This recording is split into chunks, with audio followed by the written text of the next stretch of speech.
କାଳକୁ କିଏ ଜିତି ପାରିଛି? ସମୟ, ପରିସ୍ଥିତି ଏବଂ ସ୍ଥାନ ମାନବ ଜୀବନରେ ଏକ ପ୍ରମୁଖ ଭୂମିକା ଗ୍ରହଣ କରିଛି। ଅନେକ ସମୟରେ ଘଟଣା ଯାହା ଘଟିବାକୁ ଯାଉଥାଏ, ପରିସ୍ଥିତି ଠିକ୍ ତାହାର ଅନୁରୂପରେ ଚାଲିଥାଏ। କଳିଯୁଗରେ କେବଳ ଜଣେ ହିଁ ଚକ୍ରବର୍ତ୍ତୀ ସମ୍ରାଟ ହୋଇଥିଲେ ଏବଂ ସେ ଥିଲେ ସମ୍ରାଟ ବିକ୍ରମାଦିତ୍ୟ, ଯାହାଙ୍କର ନାମ ଅନୁସାରେ ଭାରତରେ ବିକ୍ରମ ସମ୍ବତ ଆରମ୍ଭ ହୋଇଥିଲା। ବିକ୍ରମାଦିତ୍ୟ ଜଣେ ଅତି ସାହସୀ, ବିଦ୍ୱାନ, ଦକ୍ଷ, କୁଶଳ ପ୍ରଜାପାଳକ, ଧର୍ମଜ୍ଞ ଏବଂ ପରୋପକାରୀ ରାଜା ଥିଲେ। ରାଜା ବିକ୍ରମାଦିତ୍ୟ ନିଜ ପ୍ରଜାମାନଙ୍କୁ ପୁଅ ଭଳି ଭଲ ପାଉଥିଲେ। ଏପରିକି ରାତିରେ ସେ ଛଦ୍ମବେଶରେ ନଗର ପରିଦର୍ଶନ କରି ନିଜ ପ୍ରଜାମାନଙ୍କ ଅବସ୍ଥା ଏବଂ କୁଶଳ ବିଷୟରେ ବୁଝିବାକୁ ଯାଉଥିଲେ। ଥରେ ରାଜା ବିକ୍ରମାଦିତ୍ୟ ଛଦ୍ମବେଶରେ ବିଳମ୍ବିତ ରାତିରେ ନଗର ପରିଦର୍ଶନ କରିବାକୁ ଯାଉଥିଲେ। ଭ୍ରମଣ କରୁ କରୁ ଅମୃତ ବେଳା ହୋଇଗଲା। ସକାଳର ଏହି ସମୟରେ ରାଜା ବିକ୍ରମାଦିତ୍ୟ ସହର ପରିକ୍ରମା କରୁଥିବା ରାସ୍ତା ଦେଇ ଯାଉଥିଲେ। ରାସ୍ତାର ଅପର ପାର୍ଶ୍ୱରେ ଘଞ୍ଚ ଜଙ୍ଗଲ ଆରମ୍ଭ ହେଉଥିଲା। ହଠାତ୍ ରାଜା ଦେଖିଲେ ଯେ ଜଣେ ଯୁବକ କାଠୁରିଆ କାନ୍ଧରେ କୁରାରେ ଧରି ଜଙ୍ଗଲକୁ ପ୍ରବେଶ କରିଲା ଏବଂ କାଠ କାଟିବା ଉଦ୍ଦେଶ୍ୟରେ ଏକ ଗଛରେ ଚଢ଼ିଗଲା। ସଙ୍ଗେ ସଙ୍ଗେ ରାଜା ବିକ୍ରମାଦିତ୍ୟ ଦେଖିଲେ ଯେ ଏକ ଭାଲୁ ଦୌଡ଼ି ଆସି ସେହି ଗଛରେ ଚଢ଼ିଗଲା, ଯେଉଁଥିରେ ଯୁବକ କାଠୁରିଆ କାଠ କାଟୁଥିଲେ। ଭାଲୁକୁ ଗଛ ଉପରକୁ ଚଢ଼ିବା ଦେଖି ରାଜା ଆଶ୍ଚର୍ଯ୍ୟ ହୋଇଗଲେ, କାରଣ ଏକ ଭାଲୁ କେବେ ବି ଗଛ ଉପରେ ଚଢ଼ିପାରିବ ନାହିଁ। ଗୋଟିଏ ଭାଲୁକୁ ନିଜ ଆଡ଼କୁ ଆସିବାର ଦେଖି ଭୟରେ ଯୁବକ ହାତଗୋଡ଼ ଥରିବାକୁ ଲାଗିଲା। ଭୟ ହେତୁ ଗଛର ଡାଳ ତାଙ୍କ ହାତରୁ ଖସିଗଲା ଓ ସେ ତଳେ ପଡ଼ିଗଲା ଏବଂ ସେ ପ୍ରାଣ ହରାଇଲେ। ତାପରେ ଭାଲୁଟି ଗଛରୁ ଓହ୍ଲାଇ ଆସିଲା ଏବଂ ରାଜା ତାକୁ ଦେଖିବା ମାତ୍ରେ ଭାଲୁଟି ଏକ ସୁନ୍ଦରୀ ଝିଅର ରୂପ ନେଇଗଲା ଏବଂ ସେ ଯାଇ ଜଙ୍ଗଲ ନିକଟରେ ଅବସ୍ଥିତ ଏକ କୂପ ମଣ୍ଡପ ଉପରେ ବସିଗଲା। ରାଜା କିଛି ଦୂରରେ ଠିଆ ହୋଇ କୌତୂହଳର ସହିତ ଏସବୁ ଦେଖୁଥିଲେ ଏବଂ ଭାବୁଥିଲେ, ଏହି ଝିଅଟି ବର୍ତ୍ତମାନ କ'ଣ କରିବ।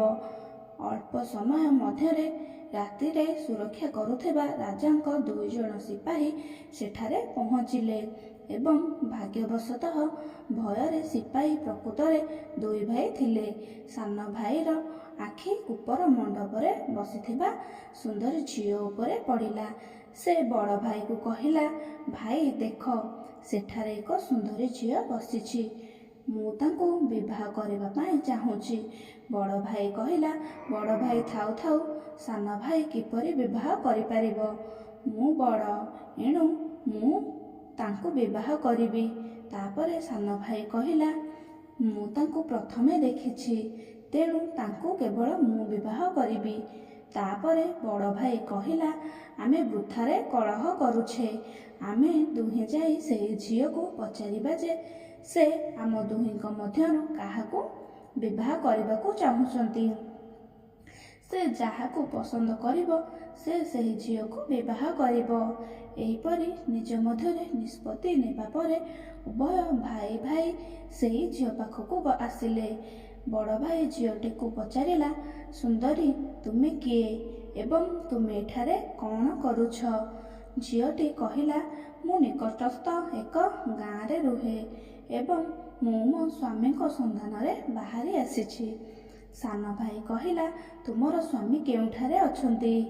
ଯଦି ତୁମେ ଚାହଁ ଆମେ ତାଙ୍କୁ ଖୋଜିବାରେ ସାହାଯ୍ୟ କରିପାରିବୁ। ତାପରେ ଝିଅଟି କହିଲା, ମୁଁ ବର୍ତ୍ତମାନ କୁମାରୀ ଏବଂ ମୋ ନିଜ ପାଇଁ ଉପଯୁକ୍ତ ବର ଖୋଜିବାକୁ ବାହାରି ଆସିଛି। ତାପରେ ସାନ ଭାଇ କହିଲା, ଆମେ 2 ଭାଇ କୁମାର ଅଛୁ। ଯଦି ତୁମେ ଚାହଁ ତୁମେ ଆମ ମଧ୍ୟରୁ ଜଣକୁ ବିବାହ କରିପାରିବ। ଝିଅଟି କହିଲା, ମୁଁ ତୁମ ଦୁହିଁଙ୍କର ମଧ୍ୟରୁ ଜଣକୁ ବିବାହ କରିବି, କିନ୍ତୁ ମୋର ଏକ ସର୍ତ୍ତ ଅଛି। ଉଭୟ ଭାଇ କହିଥିଲେ, କ'ଣ ସର୍ତ୍ତ ଅଛି ତୁମର? ଝିଅଟି କହିଲା, ମୁଁ ତୁମ ମଧ୍ୟରେ ଯିଏ ସାହସୀ ହୋଇଥିବ ସେ ବ୍ୟକ୍ତିକୁ ବିବାହ କରିବି। ଏହା ଶୁଣି ଉଭୟ ଭାଇ ପରସ୍ପର ଠାରୁ ନିଜକୁ ଶ୍ରେଷ୍ଠ ବୋଲି ପ୍ରମାଣ କରିବା ଉଦ୍ଦେଶ୍ୟରେ ଯୁଦ୍ଧ କରିବାକୁ ଲାଗିଲେ ଏବଂ ଯୁଦ୍ଧ କରୁ କରୁ ଉଭୟ ଭାଇ ଖଣ୍ଡା ବାହାର କରି ପରସ୍ପରର ପେଟକୁ ବିଦ୍ଧ କରିଥିଲେ। ଏହିପରି ଛଟପଟ ହୋଇ ଉଭୟ ଭାଇ ନିଜ ଜୀବନ ହାରି ଦେଇଥିଲେ। ତାପରେ ଝିଅଟି ହସିଲା ଏବଂ ଉତ୍ସାହର ସହିତ ଗୋଟିଏ ଦିଗରେ ଚାଲିବାକୁ ଲାଗିଲା। ଏବେ ଝିଅଟି କ'ଣ କରିବ ସେହି ବିଷୟରେ ଚିନ୍ତା କରି ରାଜା ବିକ୍ରମାଦିତ୍ୟ କିଛି ଦୂରରେ ରହି ତାକୁ ଅନୁସରଣ କରିବା ଆରମ୍ଭ କରିଥିଲେ। ବର୍ତ୍ତମାନ ସୁଦ୍ଧା ସୂର୍ଯ୍ୟ ଭଗବାନ ମଧ୍ୟ ସମ୍ପୂର୍ଣ୍ଣ ଭାବରେ ଉଦୟ ହୋଇସାରିଥିଲେ।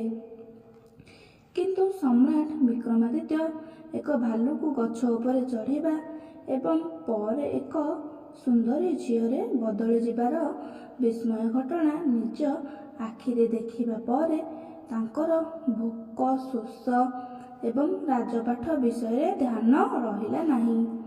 ସେ କେବଳ ସେହି ରହସ୍ୟମୟୀ ଝିଅଟି ବିଷୟରେ ଚିନ୍ତା କରୁଥିଲେ। ସେ ଝିଅଠୁ ଦୂରତା ବଜାୟ ରଖି ତାକୁ ଅନୁସରଣ କରୁ କରୁ ପ୍ରାୟ 200 ପାଦ ଆଗକୁ ଚାଲିଯିବା ପରେ ରାଜା ବିକ୍ରମାଦିତ୍ୟଙ୍କର ଆଶ୍ଚର୍ଯ୍ୟର କୌଣସି ସୀମା ରହିଲା ନାହିଁ। କାରଣ ରାଜାଙ୍କ ଆଖିରେ ହଠାତ୍ ସେହି ସୁନ୍ଦର ଝିଅଟି ଆଉ ଝିଅ ନଥିଲା, ବରଂ ଏକ ବିଷାକ୍ତ ସାପର ରୂପ ନେଇ ସାରିଥିଲା। ସେ ବିଷାକ୍ତ ସାପ ବର୍ତ୍ତମାନ ବହୁତ ଦ୍ରୁତ ଗତିରେ ଚାଲିବା ଆରମ୍ଭ କଲା। କିଛି ଦୂରରେ ଏକ ନଦୀ ପ୍ରବାହିତ ହେଉଥିଲା। ସେହି ଭୟଙ୍କର ବିଷାକ୍ତ ସାପ ନଦୀ କୂଳରେ ପହଞ୍ଚିବା ପରେ କିଛି କ୍ଷଣ ପାଇଁ ଅଟକି ଗଲା ଏବଂ ରାଜାଙ୍କ ଆଖି ଆଗରେ ସେ ନଦୀ ଭିତରକୁ ଡେଇଁ ପଡ଼ିଲା। ନଦୀର ମଝିରେ ଏକ ଡଙ୍ଗା ଯାଉଥିଲା, ଯେଉଁଥିରେ 20-25 ଜଣ ଲୋକ ଯାଉଥିଲେ। ସେ ବିଷାକ୍ତ ସାପ ସେହି ଡଙ୍ଗା ଆଡ଼କୁ ଗତି କରିବାକୁ ଲାଗିଲା। ସମ୍ରାଟ ବିକ୍ରମାଦିତ୍ୟ କୂଳରେ ଠିଆ ହୋଇ ସବୁକିଛି ଦେଖୁଥିଲେ। କିଛି ସମୟ ମଧ୍ୟରେ ବିଷାକ୍ତ ସାପଟି ସେହି ଡଙ୍ଗାରେ ଚଢ଼ିଗଲା। ତାକୁ ଦେଖିବା ମାତ୍ରେ ଯାତ୍ରୀ ଭୟଭୀତ ହୋଇଗଲେ ଏବଂ ନିଜର ଜୀବନ ବଞ୍ଚାଇବା ପାଇଁ ସେମାନେ ପାଣି ଭିତରକୁ ଡେଇଁ ପଡ଼ିଲେ। ସେମାନଙ୍କ ମଧ୍ୟରୁ ଯିଏ ପହଁରିବା ଜାଣିଥିଲେ ସେମାନେ ପହଁରି ପହଁରି କୂଳରେ ଆସିଗଲେ ଏବଂ ଯେଉଁମାନେ ପହଁରିବା ଜାଣିନଥିଲେ ସମସ୍ତେ ପାଣିରେ ବୁଡ଼ି ମୃତ୍ୟୁବରଣ କଲେ। କିଛି ସମୟ ପରେ ସାପଟି ନଦୀରୁ ବାହାରି କୂଳରେ କୂଳରେ ଆଗକୁ ବଢ଼ିବାକୁ ଲାଗିଲା। ସମ୍ରାଟ ବିକ୍ରମାଦିତ୍ୟ ମଧ୍ୟ ତାକୁ ଅନୁସରଣ କରିବା ଆରମ୍ଭ କଲେ। କିଛି ଦୂର ଯିବା ପରେ ଏହା ବିକ୍ରମାଦିତ୍ୟଙ୍କୁ ପୁଣି ଥରେ ଆଶ୍ଚର୍ଯ୍ୟ ହେବାକୁ ପଡ଼ିଲା, କାରଣ ସେହି ସାପଟି ପୁଣି ଥରେ ନିଜ ରୂପ ବଦଳେଇଲା ଏକ ବୃଦ୍ଧ ବ୍ରାହ୍ମଣ ରୂପରେ। ରାଜା ବିକ୍ରମାଦିତ୍ୟ ଭାବିଲେ ଯେ ବର୍ତ୍ତମାନ ଏହି ରହସ୍ୟମୟୀ ଜୀବ ବିଷୟରେ ଜାଣିବାର ଏହା ହେଉଛି ଉପଯୁକ୍ତ ସମୟ, କାରଣ ଏହି ସମୟରେ ସେ ଏକ ବୃଦ୍ଧ ବ୍ରାହ୍ମଣ ରୂପରେ ଅଛି। ବର୍ତ୍ତମାନ ମୁଁ ତାଙ୍କୁ ସହଜରେ ଏ ବିଷୟରେ ପଚାରି ପାରିବି। ଏହା ଭାବି ରାଜା ବିକ୍ରମାଦିତ୍ୟ ଶୀଘ୍ର ସେହି ରହସ୍ୟମୟୀ ବ୍ରାହ୍ମଣ ଆଡ଼କୁ ଗଲେ। ରାଜା ବିକ୍ରମାଦିତ୍ୟ ସେହି ରହସ୍ୟମୟୀକୁ ଗୋଡ଼ାଇଲେ। ବର୍ତ୍ତମାନ ରାଜା ବିକ୍ରମାଦିତ୍ୟ ଦ୍ରୁତ ଗତିରେ ସେହି ବୃଦ୍ଧ ବ୍ରାହ୍ମଣ ଆଗରେ ପହଞ୍ଚିଗଲେ। ସେ ତାଙ୍କ ଆଗରେ ମୁଣ୍ଡ ନୁଆଁଇ ହାତ ଯୋଡ଼ି ଅଭିବାଦନ ଜଣାଇଲେ। ବୃଦ୍ଧ ବ୍ରାହ୍ମଣ ମଧ୍ୟ ହାତ ବଢ଼ାଇ ଅଭିବାଦନ ଗ୍ରହଣ କଲେ। ତାପରେ ରାଜା ବିକ୍ରମାଦିତ୍ୟ ତାଙ୍କୁ ପଚାରିଲେ, ଆପଣ କିଏ? ସେ କହିଲା, ଆପଣ ଦେଖିପାରୁନାହାନ୍ତି? ମୁଁ ଜଣେ ବ୍ରାହ୍ମଣ। ରାଜା କହିଲେ, ଆପଣ ମିଛ କହୁଛନ୍ତି, ଆପଣ ଜଣେ ବ୍ରାହ୍ମଣ ନୁହନ୍ତି।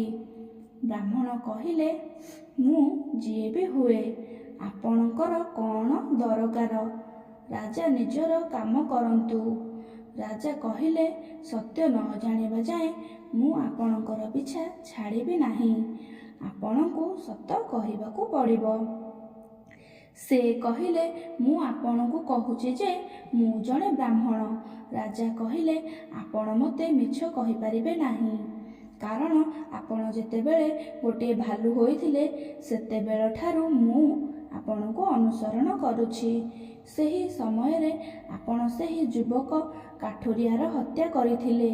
ତାପରେ ଆପଣ ଏକ ସୁନ୍ଦର ଝିଅ ହୋଇଗଲେ ଏବଂ ସେହି ସିପାହୀ ଭାଇଙ୍କୁ ପରସ୍ପର ଦ୍ୱାରା ହତ୍ୟା କରାଇଲେ।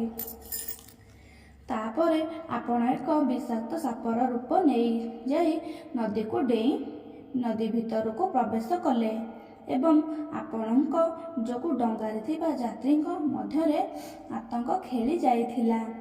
ସେମାନେ ଡଙ୍ଗାରୁ ଡେଇଁ ପଡ଼ିଥିଲେ ଏବଂ ଅଧା ଯାତ୍ରୀ ନଦୀରେ ବୁଡ଼ି ମୃତ୍ୟୁବରଣ କରିଥିଲେ। ବର୍ତ୍ତମାନ ଆପଣ ଜଣେ ବୃଦ୍ଧ ବ୍ରାହ୍ମଣର ରୂପ ଗ୍ରହଣ କରିଛନ୍ତି। ବର୍ତ୍ତମାନ ଆପଣ ସତ କୁହନ୍ତୁ, ଆପଣ କିଏ? ସେ କହିଲେ, ଯଦି ମୁଁ ଆପଣଙ୍କୁ ନ କୁହେ? ଏହା ଶୁଣି ରାଜା ଖଣ୍ଡା ବାହାର କରି କହିଲେ, ତାହେଲେ ମୃତ୍ୟୁ ପାଇଁ ପ୍ରସ୍ତୁତ ହୋଇଯାଅ। ଆପଣ ଜାଣନ୍ତି ନାହିଁ, ଏହା ହେଉଛି ରାଜା ବିକ୍ରମାଦିତ୍ୟଙ୍କ ନଗର ଏବଂ ମୁଁ ରାଜାଙ୍କର ଜଣେ ବିଶ୍ୱସ୍ତ ସେବକ। ଜଣେ ଧାର୍ମିକ ରାଜାଙ୍କର ନଗରରେ ଏତେ ସଂଖ୍ୟକ ଲୋକଙ୍କ ଜୀବନ ନେବା ପରେ ଆପଣ ଏଠୁ ଜୀବିତ ଯାଇପାରିବେ ନାହିଁ। ବର୍ତ୍ତମାନ ଆଗକୁ ବଢ଼ିବା ପୂର୍ବରୁ ମୋତେ ଶୀଘ୍ର କୁହନ୍ତୁ, ଆପଣ କିଏ? ରାଜା ବିକ୍ରମାଦିତ୍ୟଙ୍କ ଏହି କଥା ଶୁଣି ବୃଦ୍ଧ ବ୍ରାହ୍ମଣ ଜୋରରେ ହସିଲେ ଏବଂ କହିଲେ, ମୁଁ ଜାଣେ ଯେ ଏହା ମହାନ ତଥା ଗୌରବମୟ ସମ୍ରାଟ ବିକ୍ରମାଦିତ୍ୟଙ୍କ ରାଜଧାନୀ ଏବଂ ମୁଁ ମଧ୍ୟ ଜାଣେ ଆପଣ ବିଶ୍ୱପ୍ରସିଦ୍ଧ ସମ୍ରାଟ ବିକ୍ରମାଦିତ୍ୟ। ତଥାପି ଗୋଟିଏ କଥା ଜାଣନ୍ତୁ ଯେ ଆପଣ ମୋତେ ମାରିପାରିବେ ନାହିଁ। କିନ୍ତୁ ଗୋଟେ ଦିନ ଏମିତି ଆସିବ ଯେବେ ମୁଁ ଆପଣଙ୍କୁ ମରିବାକୁ ବାଧ୍ୟ କରିବି। ତାଙ୍କ କଥା ଶୁଣି ରାଜା ବିକ୍ରମାଦିତ୍ୟ ଭାବିବାକୁ ଲାଗିଲେ ଯେ ଯିଏ ମୋତେ ଏହି ବେଶରେ ଚିହ୍ନି ପାରିଲେ ସେ କେବେ ବି ଛୋଟ ମୋଟ ବ୍ୟତୀତ ହୋଇପାରିବେ ନାହିଁ। ରାଜା ଟିକେ ଭଦ୍ର ହୋଇ କହିଲେ, ଆପଣ ବର୍ତ୍ତମାନ ମୋତେ ଚିହ୍ନି ପାରିଛନ୍ତି। ବର୍ତ୍ତମାନ କୁହନ୍ତୁ ଯେ ଆପଣ ପ୍ରକୃତରେ କିଏ? ତାପରେ ସେ ବ୍ରାହ୍ମଣ କହିଲେ, କେହି ଜଣେ ଠିକ୍ କହିଛନ୍ତି ଯେ 4 ପ୍ରକାର ହଟ ଦୁନିଆରେ ପ୍ରସିଦ୍ଧ। ତାହା ହେଉଛି ରାଜହଟ, ବାଳହଟ, ଶ୍ରୀହଟ ଏବଂ ଯୋଗହଟ। ଆପଣ ଜଣେ ରାଜା। ମୋର ସତ୍ୟ ନ ଜାଣି ଆପଣ ମାନିବେ ନାହିଁ। ତେଣୁ ମୋତେ ଆପଣଙ୍କୁ କହିବାକୁ ହେବ ଯେ ମୁଁ କିଏ। ହେ ମହାରାଜ, ବର୍ତ୍ତମାନ ମୁଁ କିଏ ଏବଂ ମୁଁ କାହିଁକି ଆପଣଙ୍କ ରାଜଧାନୀକୁ ଆସିଛି ସେ ବିଷୟରେ ଧ୍ୟାନ ଦେଇ ଶୁଣନ୍ତୁ। ତାପରେ ବୃଦ୍ଧ ବ୍ରାହ୍ମଣ କହିବାକୁ ଲାଗିଲେ, ହେ ମହାରାଜ, ମୁଁ ଆପଣଙ୍କୁ ଯାହା କହୁଛି ପ୍ରତ୍ୟେକର ଶବ୍ଦ ଧ୍ୟାନ ଦେଇ ଶୁଣନ୍ତୁ। ମୋର ନାମ କାଳ। ଆପଣ ଜାଣନ୍ତି ଯେ ଏ ଜଗତରେ ଜନ୍ମ ହୋଇଥିବା ସମସ୍ତ ପ୍ରାଣୀଙ୍କର ମୃତ୍ୟୁ ନିଶ୍ଚିତ ହୋଇଥାଏ। ସେଥିପାଇଁ ଏହାକୁ ମୃତ୍ୟୁଲୋକ ମଧ୍ୟ କୁହାଯାଏ। ଯେତେବେଳେ କୌଣସି ପ୍ରାଣୀ ମାତାର ଗର୍ଭକୁ ଆସେ ସେ ପରିପୂର୍ଣ୍ଣ ହେବା ପରେ ଆତ୍ମା ଏଥିରେ ପ୍ରବେଶ କରେ, ଅର୍ଥାତ୍ ଏହା ଜୀବନ୍ତ ହୋଇଯାଏ। ସେହି ସମୟରେ ହିଁ ତାର ମୃତ୍ୟୁର ସମୟ, ସ୍ଥାନ ଏବଂ ପରିସ୍ଥିତି ଯଥା ମୃତ୍ୟୁ କେମିତି ହେବ ତାହା ସୃଷ୍ଟିକର୍ତ୍ତାଙ୍କ ଦ୍ୱାରା ସ୍ଥିରୀକୃତ ହୋଇଥାଏ। ରାଜନ୍, ଆପଣ ଏହା ମଧ୍ୟ ଜାଣନ୍ତି ଯେ ଚିତ୍ରଗୁପ୍ତ ଦୁନିଆରେ ପ୍ରତ୍ୟେକ ଲୋକଙ୍କର ମୃତ୍ୟୁ ହେବାର ସମସ୍ତ ତଥ୍ୟ ରଖିଥାନ୍ତି। ଯେତେବେଳେ କୌଣସି ପ୍ରାଣୀର ମୃତ୍ୟୁ ସମୟ ଆସେ ଚିତ୍ରଗୁପ୍ତ ତାର ସମସ୍ତ ସୂଚନା ଧର୍ମରାଜଙ୍କୁ ଦିଅନ୍ତି। ଯେହେତୁ ସମସ୍ତ ଜୀବଙ୍କର ପରିତ୍ରାଣ ଏବଂ ମୃତ୍ୟୁ ବିଭାଗ ଭଗବାନ ଶିବଙ୍କ ପାଖରେ ଅଛି, ଧର୍ମରାଜ ସେହି ଜୀବକୁ ମୃତ୍ୟୁ ଦେବା ପାଇଁ ଭଗବାନ ଶିବଙ୍କ ଠାରୁ ଅନୁମତି ନେଇଥାନ୍ତି। ଯେତେବେଳେ ଭଗବାନ ଶିବ ଅନୁମତି ଦିଅନ୍ତି, ଧର୍ମରାଜ ମୋତେ ଯଥାକାଳକୁ ଆଦେଶ ଦିଅନ୍ତି। ତାପରେ ମୁଁ ମୃତ୍ୟୁ ଲୋକ କିମ୍ବା ପୃଥିବୀକୁ ଆସେ। ମୁଁ ଜାଣେ କେଉଁ ପ୍ରାଣୀ କେଉଁ ସମୟରେ, କେଉଁ ସ୍ଥାନରେ ଏବଂ କେଉଁ ପରିସ୍ଥିତିରେ ମୃତ୍ୟୁ ହେବ। ମୁଁ ସେହି ଜୀବକୁ ସେହି ନିର୍ଦ୍ଦିଷ୍ଟ ସମୟରେ ହିଁ ନିର୍ଦ୍ଦିଷ୍ଟ ସ୍ଥାନକୁ ନେଇ ଯାଏ କିମ୍ବା ପହଞ୍ଚାଇ ଦିଏ ବା ସେହି ସ୍ଥାନରେ ସମାନ ପରିସ୍ଥିତି ସୃଷ୍ଟି କରିଦିଏ। ମୁଁ ସେହି କାଠୁରିଆକୁ ହତ୍ୟା କରିନାହିଁ। ରାଜା ବିକ୍ରମାଦିତ୍ୟ କହିଲେ, ଆପଣ ମିଛ କହୁଛନ୍ତି। ମୁଁ ନିଜ ଆଖିରେ ଦେଖିଛି ଯେ ଆପଣ ସେ କାଠୁରିଆର ମୃତ୍ୟୁର କାରଣ। ବୃଦ୍ଧ ବ୍ରାହ୍ମଣ କହିଲେ ଯେ ଅବଶ୍ୟ ଏହାର କାରଣ ମୁଁ ସୃଷ୍ଟି କରିଛି, କିନ୍ତୁ ସାଂସାରିକ ଲୋକମାନେ କେବଳ ଏହା ଭାବିବେ ଯେ ଗଛରୁ ଖସି ପଡ଼ି ଓ ଗଛର ଡାଳ ଭାଙ୍ଗିବା କାରଣରୁ କାଠୁରିଆର ମୃତ୍ୟୁବରଣ ହୋଇଛି। ତାପରେ ମୋତେ ଧର୍ମରାଜଙ୍କ ଆଦେଶ ପାଳନ କରିବାକୁ ପଡ଼ିବ। ତାର ମୃତ୍ୟୁ ଏକ ଗଛରୁ ପଡ଼ି ହେବା ପାଇଁ ସ୍ଥିର ହୋଇଥିଲା। ସେଥିପାଇଁ ମୁଁ ମଧ୍ୟସ୍ଥ ହୋଇ ସମାନ ପରିସ୍ଥିତି ସୃଷ୍ଟି କଲି। ଅନ୍ୟଥା ଭାବନ୍ତୁ, ଯଦି ପ୍ରକୃତରେ ଭାଲୁ ଥାଆନ୍ତା ତ କେବେ ବି ଗଛ ଉପରକୁ ଚଢ଼ି ପାରିଥାନ୍ତା କି? କିନ୍ତୁ ମୁଁ ସେଠାରେ କଲି ଏବଂ ମୋ ପାଇଁ କିଛି ଅସମ୍ଭବ ନୁହେଁ। ଯଦି ଆମେ ଅନ୍ୟ ସିପାହୀ ଭାଇମାନଙ୍କ ବିଷୟରେ ଭାବିବା, ତେବେ ମୁଁ ସେମାନଙ୍କୁ ହତ୍ୟା କରିନାହିଁ। ସେମାନଙ୍କର ମୃତ୍ୟୁ ପରସ୍ପର ଦ୍ୱାରା ଲେଖାଯାଇଥିଲା। ତେଣୁ ମୋତେ ସେମାନଙ୍କ ପାଇଁ ଏକ ସୁନ୍ଦରୀ ଝିଅ ହେବାକୁ ପଡ଼ିଲା। ଡଙ୍ଗାରେ ଥିବା କିଛି ଲୋକଙ୍କର ପାଣିରେ ବୁଡ଼ି ମୃତ୍ୟୁ ହେବାର ଥିଲା। ଏଥିପାଇଁ ମୋତେ ଏକ ଭୟଙ୍କର ସାପ ରୂପ ନେବାକୁ ପଡ଼ିଲା। ରାଜନ୍, ମୁଁ ଭାବୁଛି ଆପଣ ବର୍ତ୍ତମାନ ଭଲ ଭାବରେ ବୁଝି ସାରିଥିବେ ମୁଁ କିଏ ଏବଂ ମୁଁ ଆପଣଙ୍କ ନଗରକୁ କାହିଁକି ଆସିଲି। ଏବଂ ଆପଣ ନିଶ୍ଚିତ ଭାବରେ ଏହା ବୁଝିଥିବେ ଯେ ସାଂସାରିକ ଜୀବନରେ ସମୟ, ସ୍ଥାନ ଏବଂ ପରିସ୍ଥିତି କେତେ ବଡ଼ ଭୂମିକା ଗ୍ରହଣ କରେ। ରାଜା ବିକ୍ରମାଦିତ୍ୟ ଏକ ବୃଦ୍ଧ ବ୍ରାହ୍ମଣ ରୂପରେ ଥିବା କାଳକୁ ଭଲ ଭାବରେ ଶୁଣିଲେ ଏବଂ ଗମ୍ଭୀର ହୋଇଗଲେ। କାଳ କହିବାକୁ ଲାଗିଲା, ହେ ମହାରାଜ, ମୁଁ ବର୍ତ୍ତମାନ ଯାଉଛି। ରାଜା ବିକ୍ରମାଦିତ୍ୟ କହିଲେ, ହେ ମହାରାଜ, ଆପଣ ମୋତେ ବହୁତ ଭଲ ସୂଚନା ଦେଇଛନ୍ତି, ଯାହା ପାଇଁ ମୁଁ ଆପଣଙ୍କ ପାଖରେ କୃତଜ୍ଞ। ଆପଣ ଯିବା ପୂର୍ବରୁ ଦୟାକରି ମୋର ଆଉ ଗୋଟେ ପ୍ରଶ୍ନର ଉତ୍ତର ଦିଅନ୍ତୁ। କାଳ କହିଲେ, ପଚାର। ତୁମେ କ'ଣ ପଚାରିବାକୁ ଚାହୁଁଛ? ଶୀଘ୍ର ପଚାର, ମୋ ପାଖରେ ବେଶୀ ସମୟ ନାହିଁ। ରାଜା ବିକ୍ରମାଦିତ୍ୟ କହିଲେ, ଦୟାକରି ମୋତେ କୁହନ୍ତୁ, କେବେ, କେଉଁ ସ୍ଥାନରେ ଏବଂ କେଉଁ ଉପାୟରେ ମୋର ମୃତ୍ୟୁ ହେବ? କାଳ କହିଲେ, ହେ ମହାରାଜ, ମୁଁ କହିପାରେ ଆପଣଙ୍କର କେଉଁଠାରେ ଓ କିପରି ମୃତ୍ୟୁ ହେବ, କିନ୍ତୁ କେବେ ହେବ ତାହା କହିପାରିବି ନାହିଁ। ରାଜା ବିକ୍ରମାଦିତ୍ୟ ପଚାରିଲେ, ହେ କାଳ ମହାଶୟ, ମୃତ୍ୟୁର ସମୟ କହିବାରେ ଆପଣଙ୍କର କ'ଣ ଆପତ୍ତି ଅଛି? କାଳ କହିଲେ, ହେ ମହାରାଜ, ଯଦି ମୁଁ ଆପଣଙ୍କୁ ମୃତ୍ୟୁର ସମୟ ବିଷୟରେ କହିବି, ତେବେ ଆପଣ ଏହି ମୁହୂର୍ତ୍ତରୁ ଚିନ୍ତିତ ହେବେ ଏବଂ ଆପଣ ଜାଣିପାରିବେ ଯେ ଚିତା ସମାନ। ବର୍ତ୍ତମାନ ଆପଣ ଆପଣଙ୍କର ଶାସନ କାଳରେ ଅନେକ ଶୁଭ ଏବଂ ଜନକଲ୍ୟାଣ କାର୍ଯ୍ୟ କରିବେ। ରାଜା ବିକ୍ରମାଦିତ୍ୟ କହିଲେ, ମହାଶୟ, ଯଦି ସମୟ ନ ହେଲେ ତେବେ ମୋତେ କୁହନ୍ତୁ, ମୁଁ କେଉଁଠାରେ ଏବଂ କିପରି ମୃତ୍ୟୁବରଣ କରିବି? କାଳ ଦେବତା ଉତ୍ତର ଦେଲେ ଯେ, ହେ ରାଜନ୍, ଆପଣଙ୍କ ମୃତ୍ୟୁ ଆପଣଙ୍କର ରାଜମହଲର ସିଡ଼ିରେ ଗୋଡ଼ ଖସିଯିବା କାରଣରୁ ହେବ। ଏହା କହି ବୃଦ୍ଧ ବ୍ରାହ୍ମଣ ଜଣକ ଶୀଘ୍ର ଗୋଟିଏ ଦିଗ ଆଡ଼କୁ ଗଲେ ଏବଂ କିଛି ଦୂର ଯିବା ପରେ ଅଦୃଶ୍ୟ ହୋଇଗଲେ। ଏହି ସମୟରେ ସୂର୍ଯ୍ୟ ଭଗବାନ ମଧ୍ୟ ସମ୍ପୂର୍ଣ୍ଣ ଭାବରେ ଅସ୍ତ ହୋଇସାରିଥିଲେ। ଚତୁର୍ଦିଗ ଅନ୍ଧକାର ହୋଇଯାଇଥିଲା।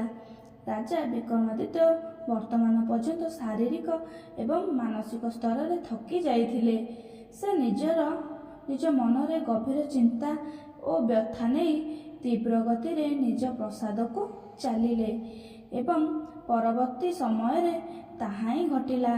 ରାଜା ବିକ୍ରମାଦିତ୍ୟ ତାଙ୍କ ରାଜପ୍ରସାଦର ସିଡ଼ିରୁ ଖସିପଡ଼ି ତଳେ ପଡ଼ିଯିବା ଯୋଗୁଁ ମୃତ୍ୟୁବରଣ କରିଥିଲେ। ଆଜିର କାହାଣୀକୁ ମୁଁ ଏହିଠାରେ ଶେଷ କରୁଛି। ଯଦି ଆପଣଙ୍କୁ ଭିଡ଼ିଓଟି ଭଲ ଲାଗୁଛି, ଭିଡ଼ିଓକୁ ଲାଇକ୍ କରନ୍ତୁ ଏବଂ ଚ୍ୟାନେଲକୁ ସବସ୍କ୍ରାଇବ୍ କରନ୍ତୁ।